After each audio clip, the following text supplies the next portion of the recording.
De nada adianta uma pessoa ganhar o mundo se ela perder sua alma. Olha que frase forte e difícil de lidar.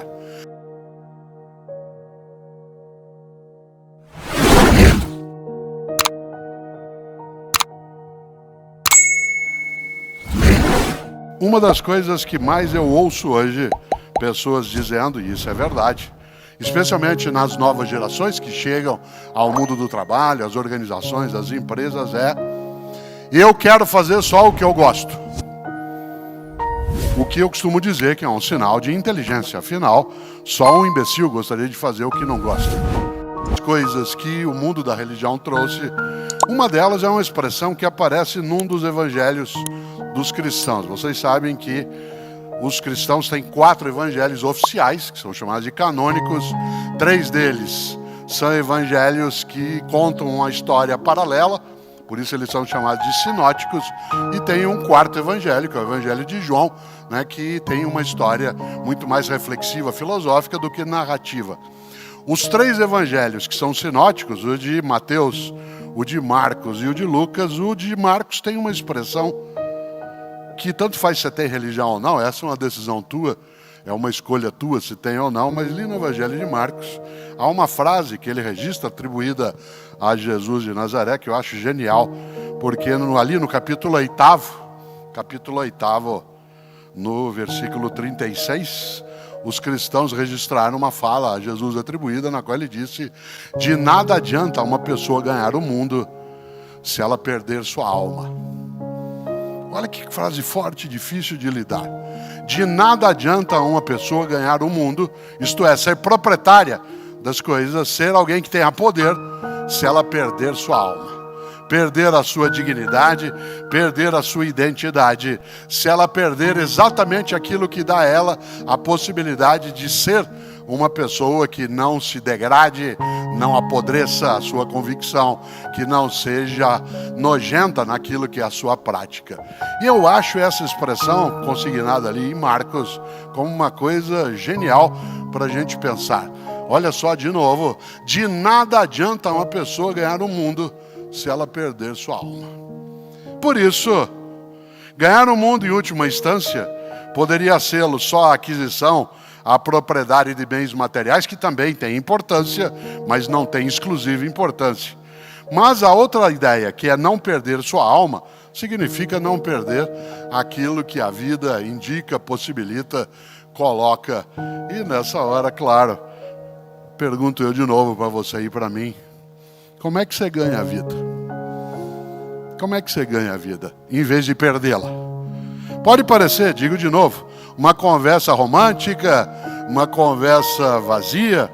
Afinal, diriam algumas pessoas, a vida tem tantos requisitos, ela tem tantas exigências que não dá para ficar pensando no que você levanta. Afinal, porque fazemos o que fazemos, diriam alguns, eu faço porque eu tenho que fazer, senão eu não sobrevivo, o que é verdade.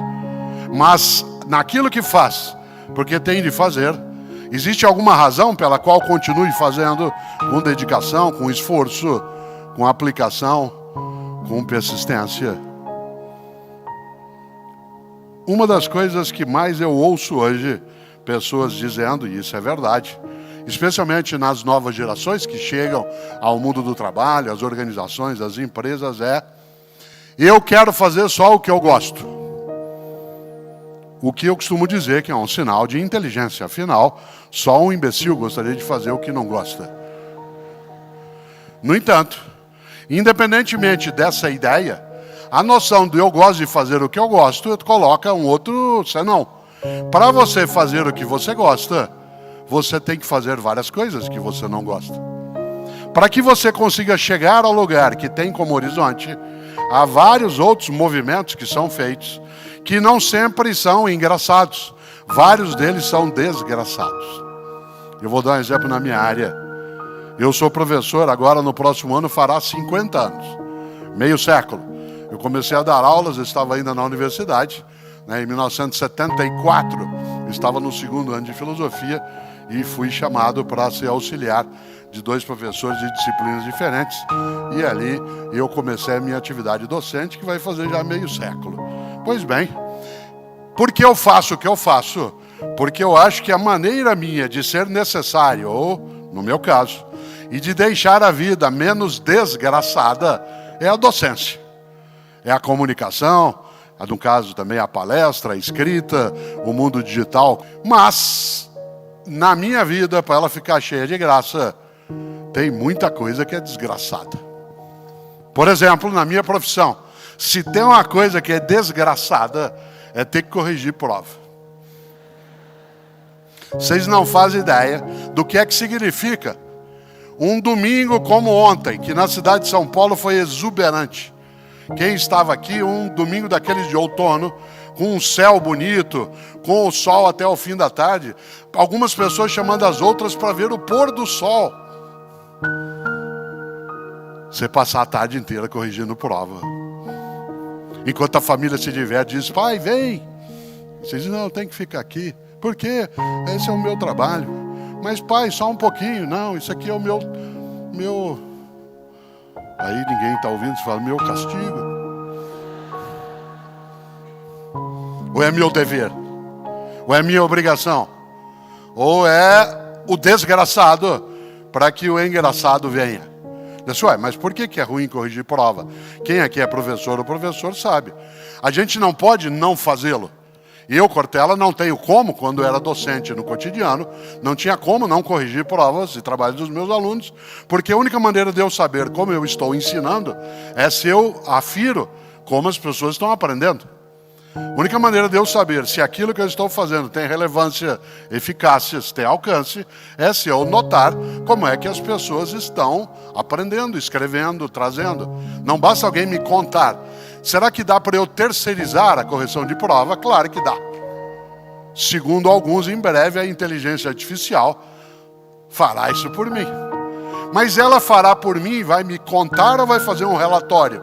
Mas existe uma percepção em relação àquilo que você está lendo, que relatório algum substitui. Existe um conhecimento que é diferente da mera informação, Pedro lembrou isso antes, um conhecimento que vem, né, da minha percepção de como é que as pessoas estão aprendendo. Mas corrigir prova é uma desgraça. Você lê a mesma notícia em 200 jornais diferentes, cada um escrito numa letra. Tanto que a gente tem que organizar na maneira como corrigir prova. Eu fazia isso porque você está no domingo à tarde, a família passeando, todo mundo almoçou direitinho, e você tem que sentar 2h da tarde ali para começar a fazer aquilo. Você precisa cuidado, porque se você tem 50 provas ou trabalhos em mãos para ler, você precisa fazer um sistema onde você faz uma primeira leitura, sem ainda dar uma avaliação com nota. Depois você faz uma segunda, voltando, porque do contrário a tendência é pegar os primeiros e massacrar, porque você está descansado. À medida que você começa a ficar mais cansado, aí vai passando. Então é preciso ter um critério, né, de maneira que você consiga não a neutralidade, porque isso não existe, mas a objetividade analítica. Como é que você ganha a vida? Essa pergunta é muito feita. Como é que você ganha a vida? Qual que é o teu jeito de ganhar a vida? E eu estou usando aqui a expressão em duplo sentido. Isto é, como é que você ganha a vida no sentido de como é que você obtém teu meio de sustento. Mas há uma segunda maneira de pensar isso. Como é que você faz para que a tua vida não seja perdida? Eu gosto mesmo de lembrar o quanto que é impactante algo que está num dos evangelhos. Para uma pessoa aqui, entre nós que tem algum acesso à Bíblia dos cristãos, já deve ter notado, os cristãos têm 4 relatos oficiais sobre a vida de Jesus de Nazaré, né, que são chamados de evangelhos, né, os evangelhos canônicos, são 4 deles. 3 deles são sinóticos, isto é, eles contam uma história paralela, que é o evangelho de Mateus e Lucas, né, e de Marcos, e um não é sinótico, que é o evangelho de João. Mas no evangelho de Marcos tem uma expressão, e tanto faz se você tem religião ou não, porque essa é uma escolha tua, tanto faz se é cristão ou cristã, essa é uma escolha tua, você pode ter ou não ter, mas há algumas formas de aconselhamento que nos servem. No Evangelho de Marcos, há ali o registro de uma fala que ele atribui, claro, a Jesus de Nazaré, que está ali no capítulo 8, em que Marcos escreveu uma das frases que mais me perturba, no bom sentido. Que há coisas que nos perturbam no mau sentido. Há coisas que nos perturbam e nos fazem ficar, chateados, tristes. E há algumas coisas que nos perturbam fazendo com que a gente pense, reflita, medite. E ali no Evangelho de Marcos, no capítulo 8, ele escreveu, citando, segundo ele, Jesus: de nada adianta a uma pessoa ganhar o mundo se ela perder sua alma. Aliás, o texto original é: de nada adianta a um homem ganhar o mundo se ele perder sua alma. Em outras palavras, de nada adianta você ter tudo se a tua identidade, tua autenticidade, teu propósito, isto é, tua verdade, ela vai por terra, ela desaba, ela é esmagada. Essa frase vale pensar, porque essa frase nos coloca um impositivo, nos coloca algo que a gente chama em filosofia de imperativo, que é nós entendermos que o propósito, sendo benéfico, sendo algo legítimo, sendo decente naquilo que fazemos, ele nos dá vida em vez de tirá-la ou diminuí-la. De nada adianta uma pessoa ganhar o mundo se ela perder sua alma. Isto é, se ela for devorada por aquilo que pode ser a ganância, pode ser o egoísmo, pode ser a arrogância, pode ser o desvario. Por isso, eu gosto e vou fazer essa pergunta aqui agora, não para você responder ou para eu responder, mas para nós pensarmos. Como é que você ganha a vida? Essa pergunta é muito feita. Como é que você ganha a vida? Qual que é o teu jeito de ganhar a vida? E eu estou usando aqui a expressão em duplo sentido. Isto é, como é que você ganha a vida? No sentido de como é que você obtém teu meio de sustento. Mas há uma segunda maneira de pensar isso. Como é que você faz para que a tua vida não seja perdida? Isto é, para que ela não seja demolida, erodida por aquilo que é a pequenez, a tolice, a redução. Como é que você ganha a vida? Há pessoas que ganham a vida cuidando de vida. Há pessoas que ganham a vida encantando a vida. E essas ganham a vida nos dois sentidos, de modo muito mais denso. Há pessoas que ganham a vida apenas no sentido material, do sustento econômico, do acúmulo de patrimônio, que não é ilegítimo se agregado à ideia de ganhar a vida no outro modo que eu aqui lembrava. Uma pessoa que ganha a vida, ou seja, que não a perde, não a desperdiça, não faz com que ela se esvaia, é uma pessoa marcada por uma grande decisão. Ter uma vida com propósito, ter um trabalho com propósito. Uma das frases mais curiosas que eu ouço no mundo das empresas, ou no mundo do trabalho em geral, é uma que eu vou dizer agora. Quando a pessoa vira e diz assim: olha, eu adoro o meu trabalho, mas eu detesto o meu emprego. Eu adoro o que eu faço, mas eu detesto o meu emprego. Isto é, o lugar, o modo de ação, aquilo que é necessário que se tenha como convivência. E você tem também o outro modo.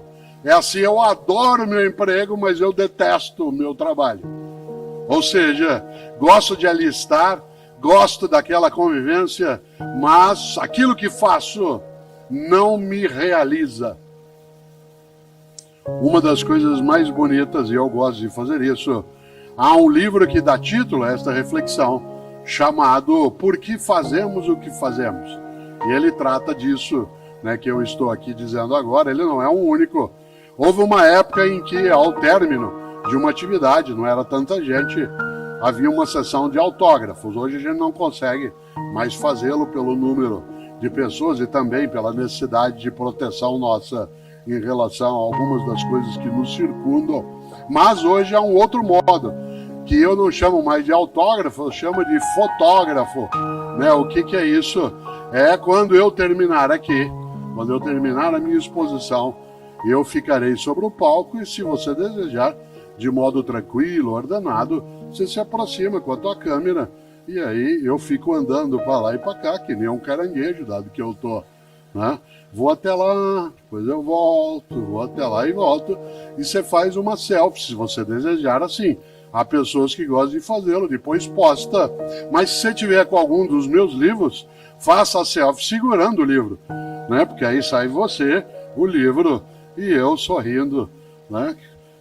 E isso é gostoso porque é uma forma de lembrança, de memória, que nos ajuda bem. E nesse livro, Por que Fazemos o que Fazemos, a primeira frase que nele está, isto é, o que nós chamamos de epígrafe do livro, é uma frase de um poeta gaúcho que eu tenho uma admiração imensa, que é Mário Quintana.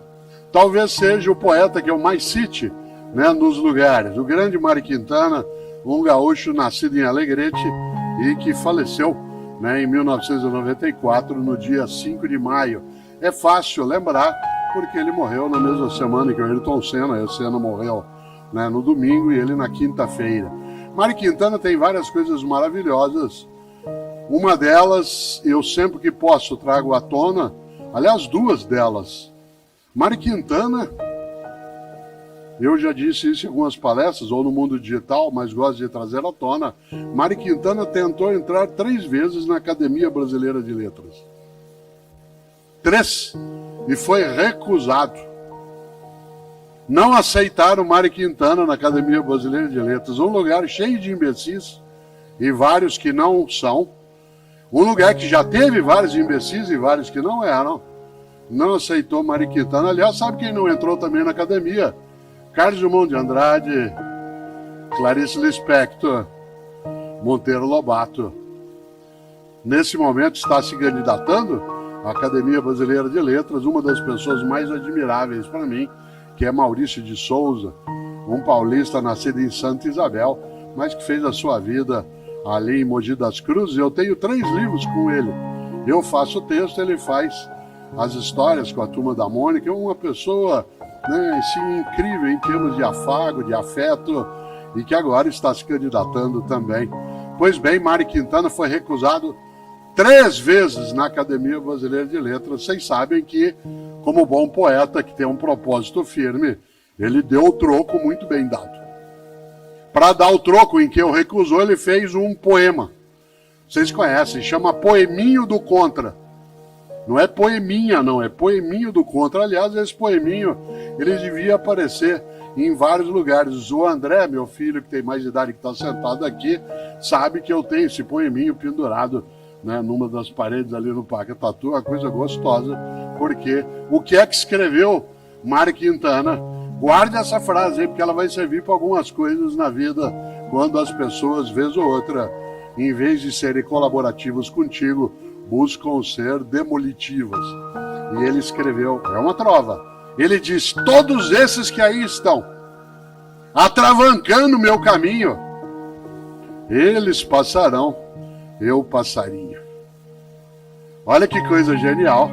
Todos esses que aí estão, atravancando meu caminho, eles passarão, eu passarinho.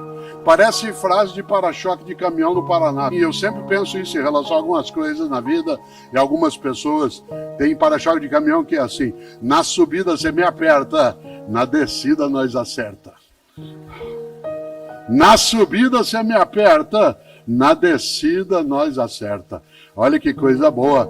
Mário Quintana tem uma outra trova que quase eu a disse, porque ela aparece como epígrafe do livro, né, que eu mencionei, o Por que Fazemos o que Fazemos.